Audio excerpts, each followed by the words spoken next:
กิจกรรมสวดมนต์ความเพียร3 สิงหาเพียรครั้งที่17วันที่17พฤษภาคมพุทธศักราช2569 EP ที่2สารานิยธรรม6อย่างทำเป็นที่ตั้งแห่งความระลึกความให้ระลึกถึงเรียกว่าสารานิยธรรมมี6อย่างคือ1เข้าไปตั้งกายกรรมประกอบด้วยเมตตาในเพื่อนภิกษุสามเณรทั้งต่อหน้าและรับหลังหรือคือช่วยขวนขวายกิจธุระของเพื่อนกันด้วยกายมีพยาบาลภิกษุให้เป็นต้นด้วยจิตเมตตา2เข้าไปตั้งพิธีกรรมประกอบด้วยเมตตาในเพื่อนภิกษุสามเณรทั้งต่อหน้าและรับหลังคือช่วยขวนขวายกิจธุระของเพื่อนกันด้วยวาจาเช่นการสั่งสอนเป็นต้นด้วยจิตเมตตา3เข้าไปตั้งมโนกรรมประกอบด้วยเมตตาในเพื่อนภิกษุสามเณรทั้งต่อหน้าและรับหลังคือคิดแต่สิ่งที่เป็นประโยชน์แก่เพื่อนกันแบ่งปันลาภที่ตนได้มาแล้วโดยชอบทำให้แก่เพื่อนภิกษุสามเณรไม่หวงไว้บริโภคเฉพาะผู้เดียวรักษาศีลบริสุทธิ์เสมอกับเพื่อนภิกษุสามเณรอื่นๆไม่ทำตนเป็นที่รังเกียจของผู้อื่น6มีความเห็นร่วมกันกับภิกษุสามเณรอื่นๆไม่วิวาทกับใครๆเพราะมีความเห็นผิดการทำ6อย่างนี้ทำให้บุคคลให้เป็นที่รักและเคารพของผู้อื่นเป็นไปเพื่อความสงเคราะห์กันและการเป็นไปเพื่อความไม่วิวาทกันและการเป็นไปเพื่อความพร้อมเพรียงเป็นอันหนึ่งอันเดียวกันอายตนะภายใน6ตาหูจมูกลิ้นกายใจอินทรีย์6ก็เรียกอายตนะภายนอก6รูปเสียงกลิ่นรสโผฏฐัพพะคืออารมณ์ที่มาถูกต้องกายธรรมคืออารมณ์เกิดกับใจอารมณ์6ก็เรียกวิญญาณ6อาศัยรูปกระทบตาเกิดความรู้ขึ้นเรียกจักขุวิญญาณอาศัยเสียงกระทบหูเกิดความรู้ขึ้นเรียกโสตวิญญาณอาศัยกลิ่นกระทบจมูกเกิดความรู้ขึ้นเรียกฌานวิญญาณอาศัยรสกระทบลิ้นเกิดความรู้ขึ้นเรียกชิวหาวิญญาณอาศัยโผฏฐัพพะกระทบกายเกิดความรู้ขึ้นเรียกกายวิญญาณอาศัยธรรมเกิดกับใจเกิดความรู้ขึ้นเรียกมโนวิญญาณสัมผัส6อายตนะภายในมีตาเป็นต้นอายตนะภายนอกมีรูปเป็นต้นวิญญาณมีจักขุวิญญาณเป็นต้นกระทบกันเรียกสัมผัสมีชื่อตามอายตนะภายในเป็น6คือจักขุสัมผัสโสตสัมผัสฌานสัมผัสชิวหาสัมผัสกายสัมผัสมโนสัมผัสเวทนา6สัมผัสนั้นเป็นปัจจัยให้เกิดเวทนาเป็นสุขบ้างทุกข์บ้างไม่ทุกข์ไม่สุขบ้างมีชื่อตามอายตนะภายในเป็น6คือจักขุสัมผัสชาเวทนาโสตสัมผัสชาเวทนาฌานสัมผัสชาเวทนาชิวหาสัมผัสชาเวทนากายสัมผัสชาเวทนาธาตุ61ปฐวีคือธาตุดิน2อาโปธาตุคือธาตุน้ำ3เตโชธาตุคือธาตุไฟ4วายโยธาตุคือธาตุลม5อากาศธาตุคือช่องว่างที่มีในกาย6วิญญาณธาตุคือความรู้อะไรได้สัตตกะคือหมวด7อัปปหาริยธรรม7อย่างทำไม่เป็นที่แห่งความเสื่อมเป็นไปเพื่อความเจริญฝ่ายเดียวชื่อว่าอัปปอัปปริหานิยธรรมมี7 อย่าง1มันประชุมกัน1ที่2ประชุมกัน ก็พร้อมเพรียงกันประชุมเมื่อเลิกก็พร้อมเพรียงกันเลิกและพร้อมเพรียงช่วยกันทำกิจที่สงฆ์จะต้องทำไม่บัญญัติสิ่งที่พระพุทธเจ้าไม่อนุญาตไม่บัญญัติขึ้นไม่ถอนสิ่งที่พระองค์ทรงบัญญัติไว้แล้วสมาทานศึกษาอยู่ในสิกขาบทตามที่พระองค์ทรงบัญญัติไว้ภิกษุเหล่าใดเป็นผู้ใหญ่ในประธานสงฆ์เคารพนับถือภิกษุเหล่านั้นเชื่อฟังถ้อยคำของท่านไม่รู้อำนาจแก่ความอยากที่เกิดขึ้น6ยินดีในเสนาสนะป่า7ตั้งใจอยู่ว่าเพื่อนภิกษุสามเณรซึ่งเป็นผู้มีศีลยังไม่มาสู่อาวาสขอให้มาที่มาแล้วขอให้อยู่เป็นสุขทำ7 อย่างนี้ตั้งอยู่ในผู้ใดผู้นั้นมีความเสื่อมผู้นั้นไม่มีความเสื่อมเลยมีแต่ความเจริญฝ่ายเดียวอริยทรัพย์7 ทรัพย์คือคุณความดีที่มีในสันดานอย่างประเสริฐเรียกอริยทรัพย์มี7 อย่างคือ1ศรัทธาความเชื่อสิ่งที่ควรเชื่อ2ศีลรักษากายวาจาใจให้เรียบร้อย3หิริความละอายใจต่อบาปทุจริต5 4โอตตัปปะเรื่องกลัวความบาป5พหุสัจจะความเป็นคนเคยได้ยินได้ฟังมามากคือจำทรงธรรมและรู้ศิลปะวิทยามาก6จาคะสละให้ปันสิ่งของตนแก่ผู้อื่นที่ควรให้ปัน7ปัญญาความรอบรู้สิ่งที่เป็นประโยชน์และไม่เป็นประโยชน์ สัพปุริสธรรมเจ็ดอย่างธรรมของสัตบุรุษเรียกว่าสัพปุริสธรรมมีเจ็ดอย่างหนึ่งธรรมัญญุตาความเป็นผู้รู้จักเหตุเช่นรู้จักว่าสิ่งนั้นเป็นสิ่งนี้เป็นเหตุแห่งสุขสิ่งนี้เป็นเหตุแห่งทุกข์สองอัตตัญญุตาความเป็นผู้รู้จักผลเช่นรู้จักว่าสุขเป็นผลแห่งเหตุอันนี้ทุกข์เป็นเหตุผลแห่งเหตุอันนี้สามอัตตัญญุตาความเป็นผู้รู้จักตนว่าเราโดยชาติตระกูลยศศักดิ์สมบัติบริวารความรู้และคุณธรรมเพียงเท่านี้และประพฤติตนให้สมควรแก่ที่เป็นอยู่อย่างไรสี่มัตตัญญุตาความเป็นผู้รู้ประมาณในการแสวงหาเครื่องเลี้ยงชีวิตแต่โดยทางที่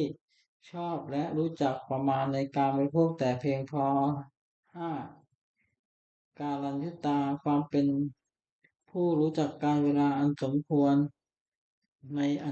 อันประกอบกิจนั้นๆหกปริสัญญุตาความเป็นผู้รู้จักประชุมชนและกริยาที่ต้องประพฤติต่อประชุมชนนั้นๆว่าหมู่นี้เมื่อเข้าไปจะต้องทำกริยาอย่างไรจะต้องพูดอย่างไรเป็นต้น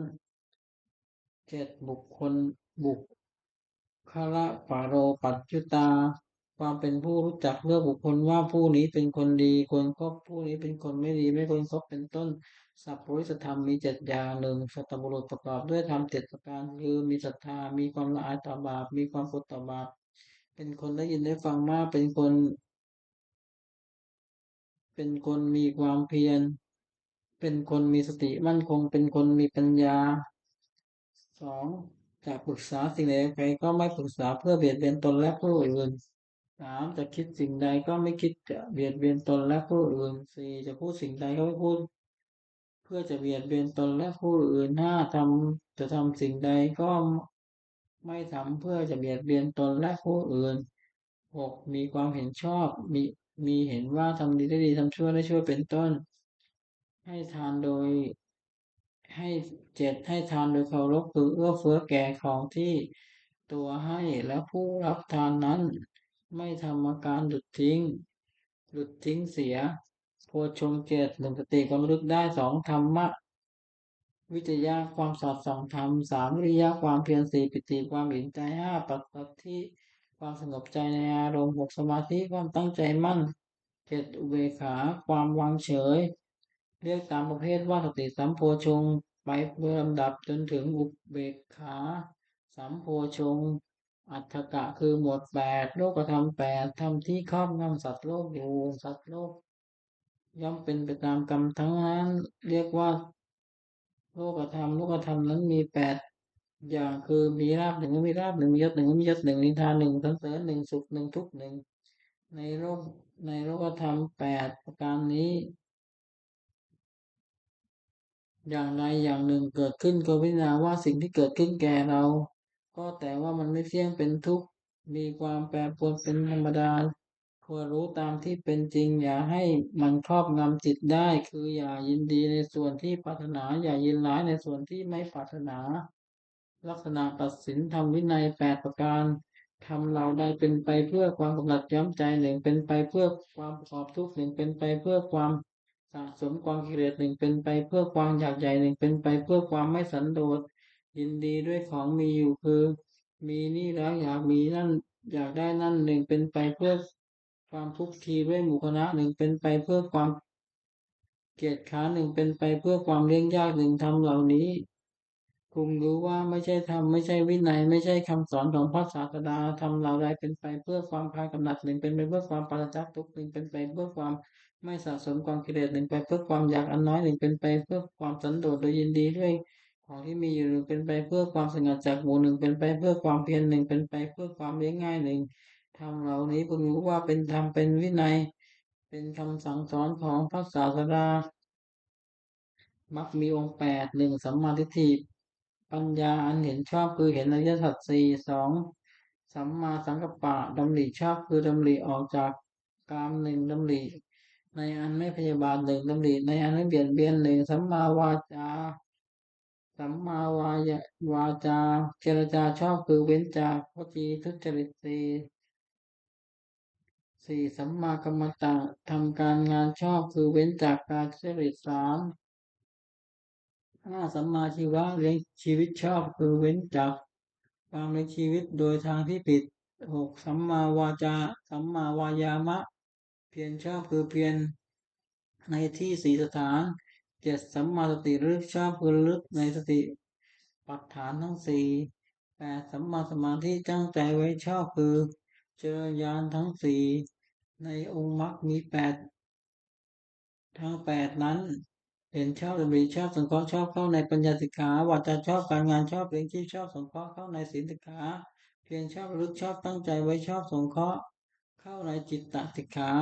นวกะคือหมวดเก้ามละคือมนทินเก้าอย่างหนึ่งโกรธหนึ่งลบหลู่บุญคุณท่านหนึ่งนิสยาหนึ่งตนีหนึ่งมายาหนึ่งมักอวดหนึ่งพูดปดหนึ่งมีความปรารถนาละมกหนึ่งเห็นผิดหนึ่ง ทัศกะคือหมวดสิบอกุศลกรรมบทสิบจัดเป็นกายกรรมคือทำด้วยกายสามอย่างหนึ่งปานาติบาทำศีลวิสัยตกล่วงคือฆ่าสัตว์สองอธินาทานถือเอาสิ่งของที่ของไม่ได้ให้ด้วยการแห่งขโมยสามกรรมเป็นสุมิชฌาเจ้าพูดผิดในกรรมจัดเป็นวจีกรรมคือทำด้วยวาจาสี่อย่างสี่มุสาวาทพูดเท็จสองปิสุนาวาจาพูดปิสุนาวาจาพูดส่อเสียดหกพรุสวาจาพูดคำหยาบสัมผัสปราปาพูดเพ้อเจ้อจัดเป็นมโนกรรมคือทำด้วยใจสามอย่างหนึ่งอภิชฌาโลภอยากได้ของเขาสองพยาบาทปองร้ายเขาสิบมิจฉาทิฏฐิเห็นผิดจากของธรรมกรรมสิบอย่างนี้เป็นทางบาปไม่ควรดำเนินกุศลกรรมบทสิบจัดเป็นกายกรรมสามอย่างปาณาติปาตาเวรมณีเว้นจากการทำทีวิสัยตกล่วงสองอธินาทานาเวรมณีเว้นจากสิ่งของที่ไม่ได้ใช้สิ่งของที่สิ่งของไม่ได้ให้ด้วยอาการแห่งขโมยสามการเป็นสุมิจฉาจาราเวรมณีเว้นจากการพูดผิดในกามจัดเป็นวิธีกรรมคือทำด้วยวาจาสี่อย่างหนึ่งมุสาวาทาเวรมณีเว้นจากพูดเท็จสองปิสุนาวาจาเวรมณีเว้นจากการพูดส่อเสียดหกพัทลุสาวาจาเวรมณีเว้นจากการพูดเพ้อเจ้อ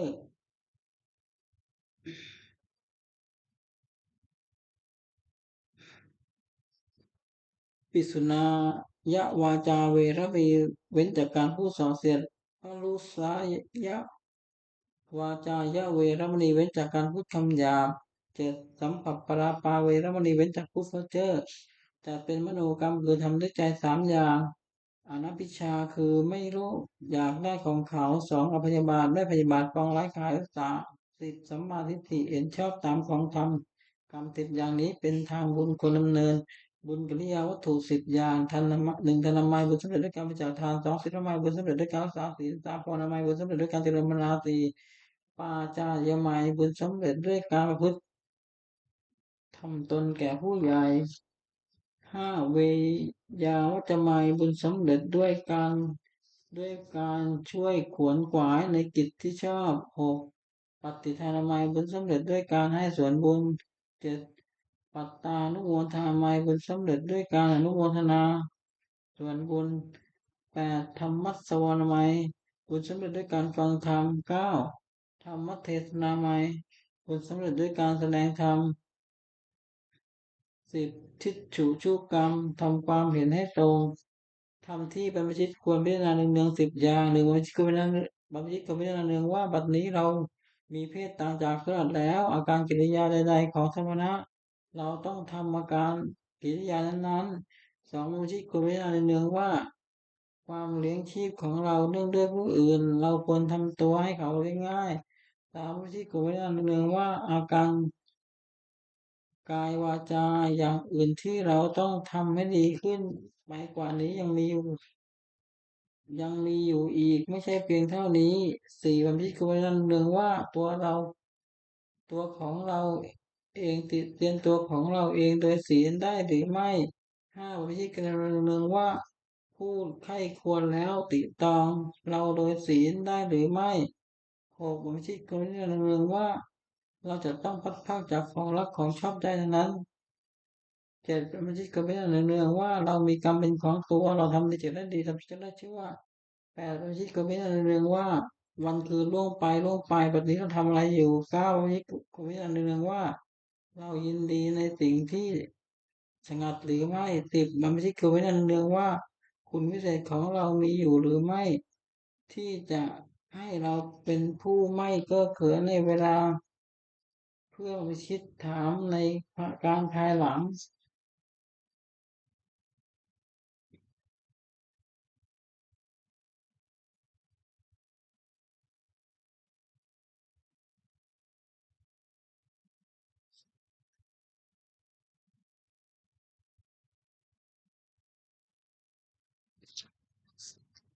นาถกรณธรรมคือทำที่พึ่ง10 อย่างหนึ่งศีลรักษากายวาจาให้เรียบร้อย2พหุสัจจะความเป็นผู้ได้สดับรับฟังมาก3กัลยาณมิตราความเป็นผู้มีเพื่อนดีงาม4โสวจัสสตาความเป็นผู้ว่าง่ายสอนง่ายกิงกรเยสุทัพพตาความขยันช่วยเอาใจใส่ในกิจธุระของเพื่อนภิกษุสามเณร6ธรรมกามตาความใคร่ในธรรมที่ชอบ7วิริยะเพียรเพื่อจัดสละความเชื่อประพฤติความดี8สันโดษยินดีด้วยผ้านุ่งผ้าห่มอาหารที่นอนที่นั่งและยาตามมีตามได้9สติจำการที่ได้ทำและคำพูดแล้วแม้นานได้10ปัญญารอบรู้กองสังขารตามเป็นจริงอย่างไรกถาวัตถุคือถ้อยคำที่ควรพูด10 อย่างหนึ่งอปิอปิจากถาชากถาถ้อยคำที่ชักนำให้มีความปรารถนาน้อย2สันตุติกถาถ้อยคำที่ชักนำให้สันโดษยินดีด้วยปัจจัยตามมีตามได้3ปริเวกกถาถ้อยคำที่ชักนำให้สงัดกายสงัดใจ4อสังสักขกถาถ้อยคำที่ชักนำไม่ให้ละคนด้วยหมู่5วิริยารัมภกถาถ้อยคำที่ชักนำให้ปรารภความเพียร6ศีลกถาถ้อยคำที่ชักนำให้ตั้งอยู่ในศีล7สมาธิกถาถ้อยคำที่ชักนำให้ทำใจให้สงบ8ปัญญาถาถ้อยคำที่ชักนำให้เกิดปัญญา9วิมุตติกถาด้วยคำที่ชักนำให้ทำใจให้พ้นจากกิเลส10วิมุตติญาณสัมวิมุตติญาณทัศนกถาถ้อยคำที่ชักนำให้เกิดความรู้ความเห็นในความที่ใจพ้นจากกิเลส อนุสติคืออารมณ์ควรระลึก10 ประการ1พุทธานุสติระลึกถึงคุณของพระพุทธเจ้า2ธรรมานุสติระลึกถึงคุณของพระธรรม3สังฆานุสติระลึกถึงคุณของพระสงฆ์4ศีลานุสติระลึกถึงศีลของตน5จาคานุสติระลึกถึงทานที่ตนบริจาคแล้ว6เทวตานุสติระลึกถึงคุณที่ทำบุคคลให้เป็นเทวดา7มรรคสติระลึกถึงความตายที่จะมาถึงตน8กายา คตาสติระลึกทั่วไปในกายให้เห็นว่าไม่งามน่าเกลียดโสโครก9อานาปานสติตั้งสติกำหนดลมหายใจเข้าออก10อุปสมานุสติระลึกถึงคุณพระนิพพานซึ่งเป็นที่ระงับกิเลสและกองทุกข์ปกิณกะคือหมวดปัจเจเลสอุปกิเลสคือโทษเครื่องเศร้าหมอง16 อย่างหนึ่งอภิชาวิสมวิสมาโลภะ ละโมบไม่สม่ำเสมอคือความเพ่งเล็ง2โทสะร้ายกาจ4โกธาโกรธ5อุปนาหะผูกโกรธไว้4อุปนาหะผูกโกรธไว้5มักกะลบหลู่คุณท่าน6ปราสะตีเสมอคือยกตัวเทียงท่าน7อิสาริษยาคือเห็นเขาได้ดีทนอยู่ไม่ได้8มัจมัจฉริมัจฉริยะตนี9มายามัญญาคือเจ้าเล่ห์10สาเถยะโอ้อวด11กัมพะหัวดื้อ12สารัมภะแข่งดี13มานะถือตัว14อติมานะดูหมิ่นท่าน15มัทธะมัวเมา16ปมาทะเลินเล่อโพธิปักขียธรรม37ประการสติปัฏฐาน4สัมมัปปทาน4อิทธิบาท4อินทรีย์5พละ5โพชฌงค์7มรรคมีองค์8ที่ปฏิบัติจตุกะกรรมกิเลสคือกรรมเครื่องเศร้าหมอง4 อย่าง1ปาณาติบาตทำชีวิตสัตว์ให้ตกล่วง2อธินาทานถึงเอาสิ่งของที่ของไม่ได้ให้ด้วยการแห่งขโมย3กรรมเป็นตุวิชาเจ้าพิเศษกรรม4มุสาวาทผู้เท็จกรรม4 อย่างนี้นักปราชญ์ไม่สรรเสริญเลยอบายมุขคือ เหตุที่หมายสี่อย่างหนึ่งความเป็นนักเลงผู้หญิงสองความเป็นนักเลงสุราความเป็นนักเลงการพนันสี่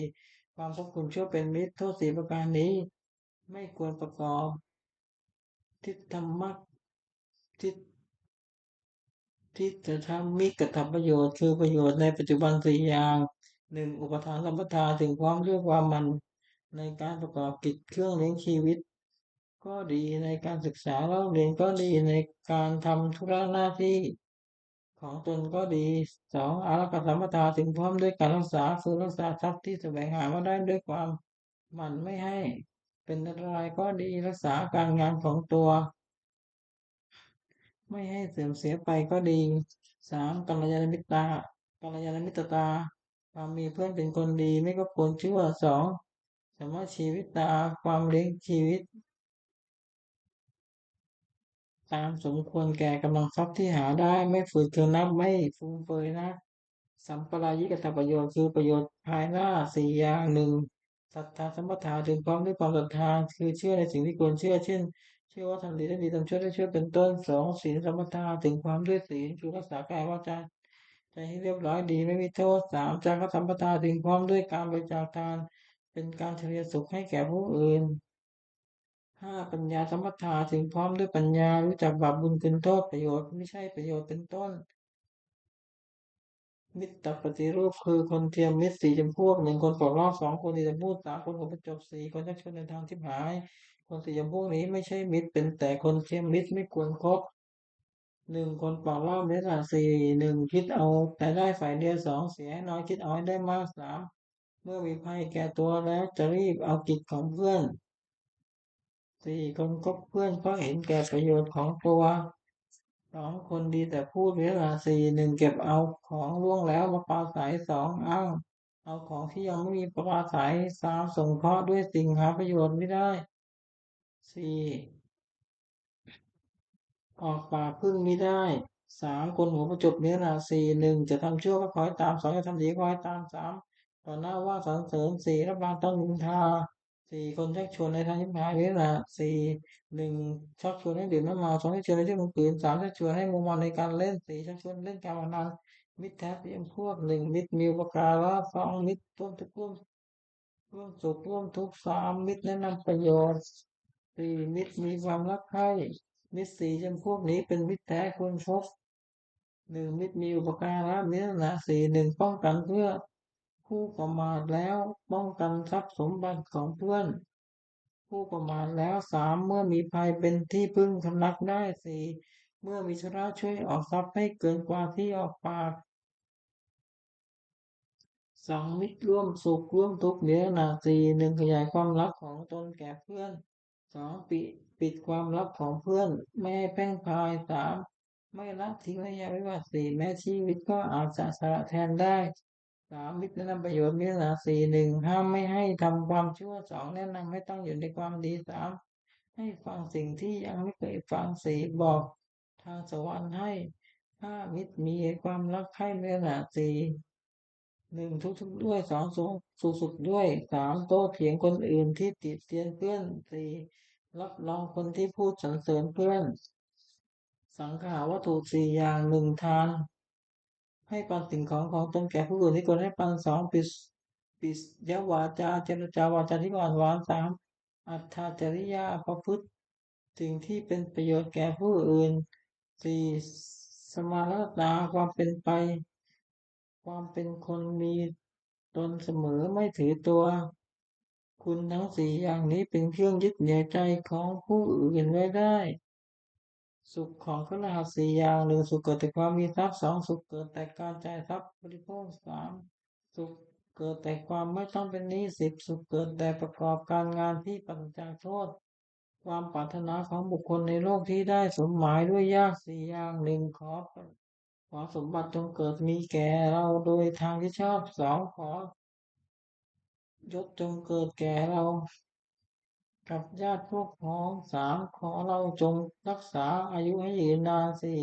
เมื่อสิ้นชีพแล้วของเราจงไปบังเกิดในสวรรค์ทำเป็นเหตุให้สมหมายมี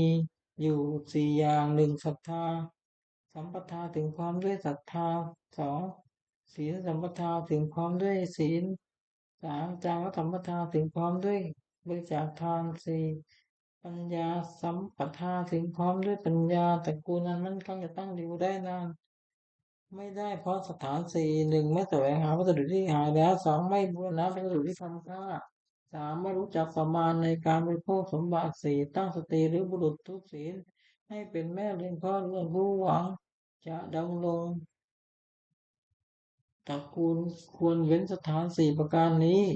ธรรมของคารวะสี่หนึ่งสัจจะซื่อสัตย์แก่การสองธรรมะรู้จักข่มจิตของตนสามขันติความอดทนสี่จาคะสละให้ปันสิ่งของตนแก่คนที่ควรให้ปัญจกะประโยชน์เกิดแต่การถือพวกทรัพย์ห้าอย่างแสวงหาพวกทรัพย์ได้ในทางอื่นในทางที่ชอบแล้วหนึ่งเลี้ยงตัวมารดาบิดาบุตรภรรยาบ่าวให้เป็นสุขสองเลี้ยงเพื่อนฝูงให้เป็นสุขสามบำบัดอันตรายที่เกิดแก่เหตุต่างๆสี่ทำพีห้าอย่างคือกอยาพีสงเคราะห์ญาติขออิติพีต้อนรับแขกสามขอบุพเพตพีทำบุญอุทิศให้ผู้ตายงอราชพีถวายเป็นหลวงมีภาษียากรเป็นต้น จอเทวดาพีทำบุญอุทิศให้เทวดาบริจาคทานให้สามเณรห้ามผู้ประพฤติชอบศีลห้าหนึ่งปาณาติปาตาเวรมณีเว้นจากทำชีวิตสัตว์ให้ตกล่วงสองอธินาทานาเวรมณีเว้นจากสิ่งของที่ของไม่ได้ให้ด้วยการขโมยสามการเป็นสุวิชาจาราเวรมณีเว้นจากการพิผิดในกามสี่มุสาวาทาเวรมณีเว้นจากความพิเทศห้าสุราเมรยมัชฌิปมาทานาเวรมณีเว้นจากการดื่มน้ำเมา คือสุราและเมรัยเป็นต้นที่ตั้งแห่งความประมาทศีลห้าประการนี้คฤหัสถ์ควรรักษาเป็นนิจมิจฉาวัจริชาคือการค้าขายไม่ชอบธรรมห้าอย่างหนึ่งค้าขายเครื่องประหารสองค้าขายมูสสามค้าขายสัตว์เป็นสำหรับฆ่าเพื่อเป็นอาหารสี่ค้าขายน้ำเมาห้าค้าขายยาพิษการค้าขายห้าอย่างนี้เป็นข้อห้าม อุบาสกไม่ให้ประกอบสมบัติของอุบาสกห้าประการหนึ่งประกอบด้วยศรัทธาสองมีศีลบริสุทธิ์สามไม่ถือมงคลตื่นข่าวคือเชื่อกรรมไม่เชื่อมงคลห้าสี่ไม่แสวงหาเขตบุญนอกพระพุทธศาสนาห้าบำเพ็ญบุญแต่ในพระพุทธศาสนาอุบาสกพึงตั้งอยู่ในสมบัติห้าประการนี้เว้นจากวิบัติห้าประการนี้ซึ่งวิปริตจากสมบัตินั้นสักกะทิศหกหนึ่งปุรถินทิศคือทิศเบื้องหน้ามารดาบิดาสองทักขิณทิศคือทิศเบื้องขวาอาจารย์สามปัจฉิมทิศคือทิศเบื้องหลังบุตรภรรยาสี่อุดรทิศคือทิศเบื้องซ้ายมิตรห้าเหตุเหตุถิมทิศคือทิศเบื้องต่ำบ่าวหกอุปริมทิศคือทิศเบื้องบนสมณพราหมณ์หนึ่งปุรถิมทิศคือทิศเบื้องหน้ามารดาบิดาบุตรพึงดำรงด้วยสถานห้าหนึ่งท่านได้เลี้ยงมาแล้วเลี้ยงท่านตอบสองทำกิจของท่านสามดำรงวงศกุลสี่ประพฤติตนให้เป็นคนควรรับทรัพย์มรดกห้าเมื่อท่านล่วงลับไปแล้วทำบุญอุทิศให้ท่านมารดา มารดาบิดาได้บำรุงชนีแล้วย่อมอนุเคราะห์บุตรด้วยสถานห้าหนึ่งห้ามไม่ทำความชั่วสองให้ตั้งอยู่ในความดีสามให้ศึกษาศิลปวิทยาสี่หาภรรยาที่สมควรให้ห้ามอบทรัพย์ให้ในสมัยสองทักษิณทิศคือทิศเบื้องขวาอาจารย์ศิษย์บำรุงด้วยสถานห้าหนึ่งด้วยลุกขึ้นยืนรับสองด้วยเข้าไปยืนคอยรับใช้สามด้วยชื่อความสี่ด้วยอุปถากห้าด้วยเรียนศิลปวิทยาโดยเคารพ อาจารย์ได้รับบำรุงชนี้แล้วย่อมอนุเคราะห์ศิษย์ด้วยฐานห้าหนึ่งแนะนำดีสองเรียนดีสามบอกศิลปะให้สิ้นเชิงไม่ปิดบังบำพรอสี่ยกย่องให้ปรากฏในเพื่อนฝูงห้าทำความป้องกันในทิศทั้งหลายคือจะไปทิศไหนก็ไม่อดอยากสามปัจฉิมทิศคือทิศเบื้องหลังภรรยาสามีพึงบำรุงด้วยสถานห้าหนึ่งด้วยยกย่องนับถือว่าเป็นภรรยาสองด้วยไม่ดูหมิ่นสามด้วยไม่ประพฤติล่วงใจสี่ ด้วยมองความเป็นผู้ใหญ่ให้ด้วยมอบความเป็นผู้ใหญ่ให้ห้าด้วยให้เครื่องแต่งตัวภรรยาได้บำรุงชนนี้แล้วย่อมอนุเคราะห์สามีด้วยสถานห้าหนึ่งจัดการงานดีสองสงเคราะห์คนข้างเคียงของผัวดีสามไม่ประพฤติล่วงใจผัวสี่รักษาทรัพย์ที่ผัวหามาได้ห้าขยันไม่เกียจคร้านในกิจการทั้งปวงอุดรทิศกทิศเบื้องซ้ายมิตรกุลบุตรพึงบำรุงด้วยสถานห้าหนึ่งด้วยให้ปันสองด้วยเจรจาให้คำที่ไพเราะสามประพฤติ ประโยชน์สี่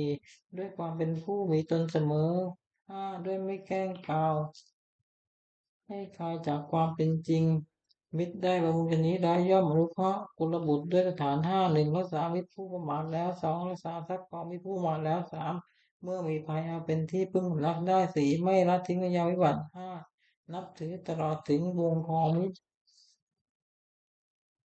เหตุถิงทิศคือทิศเบื้องต่ำบ่าวนายบำรุงด้วยสถานห้าหนึ่งด้วยจัดการงานให้ทำความบำรุงแก่กำลังสองด้วยให้อาหารและรางวัลสามด้วยรักษาพยาบาลในเวลาเจ็บไข้สี่ด้วยแจกของมีรสแปลกประหลาดให้กินห้าด้วยปล่อยในสมัยบ่าวได้บำรุงชนี้แล้วย่อมอนุเคราะห์นายด้วยสถานห้าหนึ่งลุกขึ้นทำการงานก่อนนายสองเลิกงานทีหลังนายสามถือเอาแต่ของที่นายให้ สี่ทำการงานให้ดีขึ้นห้านำคุณของนายไปสรรเสริญในที่นั้น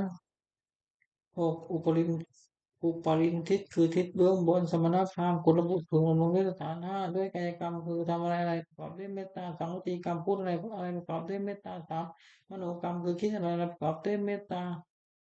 สี่ด้วยความเป็นผู้ไม่เปิดประตูคือมิได้ห้ามเข้าบ้านเรือน ห้าด้วยให้อมิสทานสมณพราหมณ์ได้บำรุงชนนี้แล้ว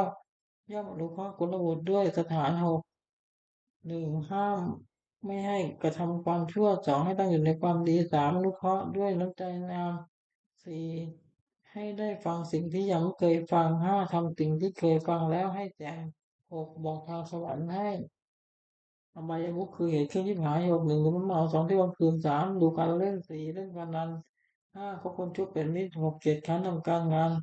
หนึ่งดื่มน้ำมันมีโทษหกหนึ่งเศษทรัพย์สองก่อทะเลาะวิวาทสามเกิดโรคสี่ต้องติดเตียนห้าไม่รู้จักอายหกพรกำลังปัญญาหกเที่ยวกลางคืนมีโทษหกเที่ยวหนึ่งเที่ยวว่าไม่รักษาตัวสองเที่ยวว่าไม่รักษาลูกเมียสามเที่ยวว่าไม่รักษาทรัพย์สมบัติสี่เป็นที่ระแวงของคนทั้งหลายห้ามักถูกใส่ความหกแก้ความลำบากสาม เที่ยวดูการเล่นมีโทษตามวัตถุที่ไปดูหกหนึ่งเราที่ไหนไปที่นั่นสองคำร้องที่ไหนไปที่นั่นสามดื่มสกอร์ที่ไหนไปที่นั่นสี่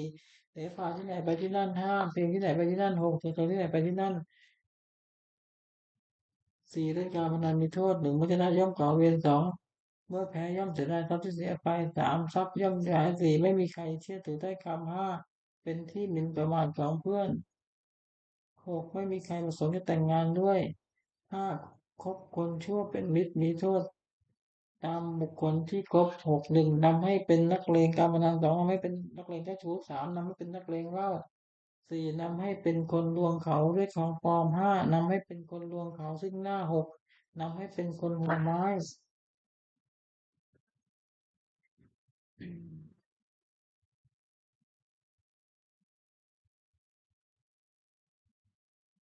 หกเกียรติค้านการทำงานมีโทษหกมักให้อ้างว่าเรานักเราไม่ทำงานสองมักให้อ้างว่าเรานักเราไม่ทำงานสามมักให้อ้างว่าเวลาเย็นแล้วเราไม่ทำงานสี่มักให้อ้างว่า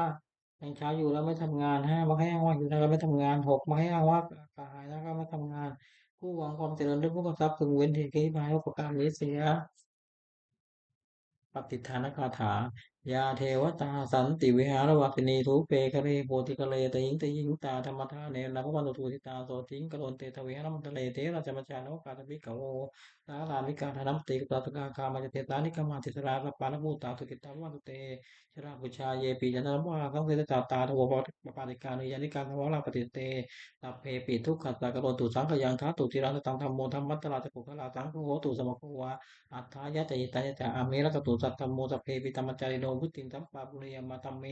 อริยปเวทิเตปสันนาโหตุสัพเพวิปันโนปุสสังเนสัมมาทารังเวทันโตกะเรเทวปวัตโตวุติภาวายาสัตตานังเสมิตังนิตุเมตนิงมาตาปิตาจารชังนิจังอคติปตกังเอวังธรรมเมระโนปะทังกัปตุตาปะทา เทวตายุทธนคาถาทุกขปัตตาจนิทุกขาพยาปัตตาจนิพยาโสกปัตตาจนิโสกาหตุสัพเพวิปานิโนเอตาวตาจามิหิสัมปตังปุญญสัมปตังสัพเพเทวานุโมทันตุตัพพสัมปติสิทธิยานังกันตุสัทธายาสีรังรักขุสัพพตาภาวนาพิรตาหตุขันตุเทวตาคตาสุมังคลคตาหตุสัพพังสุมังคลังรักันตุสามปเทวตาสัพพพุทธานุภาเวนะโสติหตุนิรันตรังหตุสัพพังสุมังคลังรักันตุสามปเทวตาสัพพตัมมา สุภาเวนะสติโหตุนิรันตรังโหตุสัพพังสุมังคลังละขันตุสาวกเทวตาสัพพสังกานุภาเวนะสติโหตุนิรันตรังสัพเพปุตตาปรปัตตาปเจกานันจะยังพระดังรันตานันเตเจข้ามันนิมิตสัพพโตสัพเพปุตตาปรปัตตาปเจกานันจะยังพระดังรันตานันเตเจข้ามันนิมิตสัพพโตสัพเพปุตตาปรปัตตาปเจกานันจะยังพระดังรันตานันเตเจข้ามันนิมิตสัพพโตสัพเพสัพพะสัพเพสัพ สัพเพปุตตาปรปัตตาปเจกันนันจะยังพระรังรันตานันเตเจกัมมันมิสัพพโตสัพเพปุตตาปรปัตตาปเจกันนันจะยังพระรังรันตานันเตเจกัมมันมิสัพพโตสัพเพปุตตาปรปัตตาปเจกันนันจะยังพระรังรันตานันเตเจกัมมันมิสัพพโตสัพเพปุตตาปรปัตตาปเจกันนันจะยังพระรังรันตานันเตเจกัมมันมิสัพพโตสัพเพปุตตาปรปัตตาปเจกันนันจะยังพระรังรันตานันเตเจกัมมันมิสัพพโต สัพเพพุทธาปรปัตตาปเจกานันจะยังพระดังหันตานันจะเตเทระมันเมตตาปะโต บทแผ่เมตตาให้ตนเองอาหังสุกิโตโหมิขอให้ข้าพเจ้ามีความสุขอาหังนิทุกโขโหมิขอให้ข้าพเจ้าปราศจากความทุกข์อาหังอเวโรโหมิขอให้ข้าพเจ้าปราศจากเวรอาหังอภยาปัจโชโหมิขอให้ข้าพเจ้าปราศจากอุปสรรคอันตรายทั้งปวงสุขีอัตตังปริหารามิขอให้ข้าพเจ้ามีความสุขกายสุขใจรักษากายวาจาให้พ้นจากทุกภัยทั้งสิ้นทั้งปวงเถิด บทแผ่เมตตาให้สรรพสัตว์ทั้งหลายสัพเพสัตตาสัตว์ทั้งหลายที่เป็นเพื่อนทุกข์เกิดแก่เจ็บตายด้วยกันทั้งหมดทั้งสิ้นอาเวราโหตูจงเป็นสุขเป็นสุขเธอจะได้มีเป็นแก่กันและกันเลยอพระยาพระเจ้าโหตูจงเป็นสุขเป็นสุขเธอจะได้ไม่เป็นซึ่งกันและกันเลยอันนี้ข้าโหตูจงเป็นสุขเป็นสุขเธอจะได้มีเป็นจะได้มีความทุกข์กายทุกข์ใจเลยสุขีตนังพระเรียนันตูจงมีความสุขกายสุขใจรักษาตนได้พ้นจากทุกข์ภัยทั้งสิ้นเถิดบทแผ่เมตตาอุทิศ สัพเพสัตตาสตาโหตุอเวราสุขาชีวิโนขอให้สัตว์ทั้งหลายอย่าได้มีเวรแก่กันและกันเลยจงเป็นผู้ดำรงชีพอยู่เป็นสุขทุกเมื่อเถิดกตังคุณยังพระรังไมหังสัพเพภาคีพระวันตุเตขอให้สัตว์ทั้งหลายจงได้เสวยบุญที่ข้าพเจ้าได้บำเพ็ญด้วยกายวาจาใจแล้วนั้นเถิด ขออานิสงส์แห่งผลบุญกุศลนี้จงเป็นทรัพย์สิริมงคลแก่ข้าพเจ้าให้แคล้วคลาดปลอดภัยจากทุกโศกโรคภัยอันตรายทั้งปวงให้มีดังได้อันสุจริตมั่นคงเป็นสมมาธิเป็นชอบธรรมคำว่าไม่มีอดอยากยากจนขออย่าได้มีแก่ข้าพเจ้าขอให้ข้าพเจ้ามีสัมมาทิฏฐิตั้งมั่นในพระธรรมคำสอนแห่งองค์พระสมเด็จสัมมาสัมพุทธเจ้าดำรงอยู่ในความดีงามตลอดกาลนานอีกทั้งขอเทพดาทั้งหลายผู้ได้อนุโมทนาสาธุการในบุญกุศลนี้ประเสริฐประสาทความน้อมส่งภาพแห่งมงคล ไอ้สุวัตถุมงคลหลวงปู่ยศเศรษฐีผลมหายานหลวงปู่ทวดรวมถึงวัตถุมงคลทั้งปวงที่ถามถึงโรงเรียนได้จัดตั้งขึ้นให้เปลี่ยนด้วยพุทธานุภาพเทวานุภาพและฤทธานุภาพอันศักดิ์สิทธิ์อำนวยผลให้เป็นสิริมงคลแก่ผู้ครอบครองและบูชาด้วยประการเถิดสาธุสาธุสาธุ